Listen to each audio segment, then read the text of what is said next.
Hey guys, Dantix here, back with another Starfield video. 3 new animated Starfield trailers just dropped, and I'm here to run through them with you, discuss what they mean, and what you may have missed. With only roughly 3 weeks to go, I can't be more excited. Don't forget, the competition to win a 3080 and copies of Starfield is almost at a close, so be sure to stick around to see how to enter. Quickly, before we start the video, the studio design director recently came out to say, "I know this isn't what any fan wants to hear from me, but I feel like I need to make this clear. No one other than Todd Howard himself is authorized to talk publicly about unreleased game info. That's the job of our PR marketing community folks," which is what we expected, but it also means that Bethesda have been particularly controlled in what they get to release to the public. They must have made a plan early on to be relatively light on what they show and only release content, like the videos I'm about to show you, in controlled drips. If you want information on the game, you're going to need to really get in the weeds and break things down, or listen to me. So, the first video, The Hand That Feeds, starts off on Neon, a city on Voli Alpha in the Voli system. This is the giant platform built on an ocean world. It started off as a fishing platform but changed into a pleasure city. We see 2 friends doing what it takes to survive and thrive, distracting wealthy tourists and stealing purses, using that money to buy better gear and weapons until they come across someone representing Ryujin Industries. Ryujin being a big, ruthless corporation that unofficially runs Neon. Instead of robbing the man, the woman sees an opportunity. She decides to stop her friend and turn on him. This buys her an introduction to someone powerful who seemingly passes her an employment contract alongside a cool looking gun that could be electromagnetic or a laser based on the barrel. Bethesda is trying to show us that you don't need to play this straight and narrow in Starfield. This is the vibe of Neon and Ryujin Industries faction missions. On Neon, anything goes. You can be a criminal, you can play the bad guy, because on this planet and in this city, you are scum and are around scum. The second video is based on the city of New Atlantis on planet Jemison in the Alpha Centauri system. This is the game's biggest city and the biggest city Bethesda have ever made. You'll visit it fairly early on in the story after a tutorial of sorts. We see a gentleman who seems to be a courier landing his ship. His ship is clearly quite run down as it visually frustrates him. He's in awe of the city and dreams of more. He sees the Vanguard, a specialized military force within the UC designed to combat injustices like the Crimson Fleet. He looks at the waiver, which mentions that the United Colonies Vanguard could place him and his craft in serious danger. He hits accept and thus begins his journey.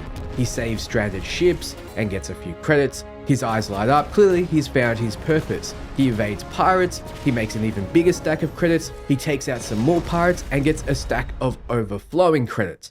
Cut to the future and he is in a beautiful and expensive looking apartment in New Atlantis. He looks out his windows, sees ships blasting off and decides to get in his new and powerful looking ship. Clearly he's found his purpose. Bethesda is trying to show us the vibe of the Vanguard faction missions. Join up, help the galaxy, or rather help the UC. Get paid, get rich, buy new ships, take out pirates. We already know the Vanguard will be fighting the Crimson Fleet, but now we see you get paid like a contractor or bounty hunter. This video might also be suggesting we can buy property in the cities. It would make sense as other Bethesda games have let us do that before. This way you can avoid the settlement building aspect and simply buy and decorate a home in a prime location. The last video is based in Aquila City on the planet Aquila in the Cyan system. This is the capital of the Freestar Collective, essentially space cowboys, and this is the Wild Frontiers. We start off by seeing a family in a photo frame. We then witness a starship fail to ignite her engines and a kid, the one from the frame, be it a bit older, looking at it with an engineer's curiosity. It looks like it's got a fried motivator, so where are the Jawas when you need them? Cut to the city, the girl is looking for a replacement part. She looks around to no success, but happens upon a statue representing a hero of the colony wars between the Freestar Collective and the United Colonies. It cuts to a battle between 2 pilots in mechs, back to back fighting an unseen enemy. Missiles take out the first pilot with ease, then the second accepts his fate as missiles rain down upon him too. Cut back to the kid. Those were her parents who clearly gave their lives in the war. The kid leaves the city center to come upon an old man being harassed by a bandit. She heroically intervenes and punches the man. The old man is grateful and hands the kid some credits. The kid looks behind her, sees some beautiful engines and hands back the credits. She finds the part she needs in the engine and suggests she'll just take that instead. She puts the part in the ship and it turns over just fine.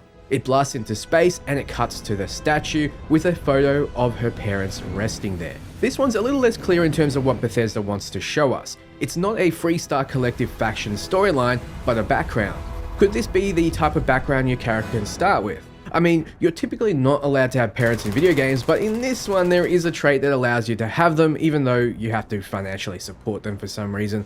This was a sad video that showed a girl persevering while being alone in the city. In the direct, we saw the player character walking through a mech graveyard. This gives us clarity that they were from the Colony Wars, and no, we won't be able to pilot them, at least not at release. So between 3 videos, we saw 3 joinable factions: the United Colonies, Ryujin Industries, and the Freestar Collective.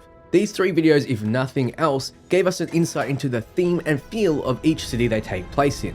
The first, doing what it takes to survive and thrive, be it backstabbing or worse. The second, letting you dream of a better life, reaching for the stars and more. The third, a lonely struggle in the scraps of a devastating war. No doubt, if there are more of these videos to come, everyone will be expecting the Crimson Fleet to make an appearance. We've seen the good, the middle, and the shady, but now we want to see the downright bad. To be completely honest with you all, I want to see more gameplay though, not more animated shorts, but hey, Bethesda have put effort into making these, so clearly they're only showing us the amount they want to show us. I recently upgraded to a 4090, so why not give away my 3080 and a few copies of Starfield? If you want to be in the running, all you need to do is be subscribed, hit the bell, and like and comment on my Starfield videos. For more entries, do the same on other Starfield videos or check out my Twitter and Discord.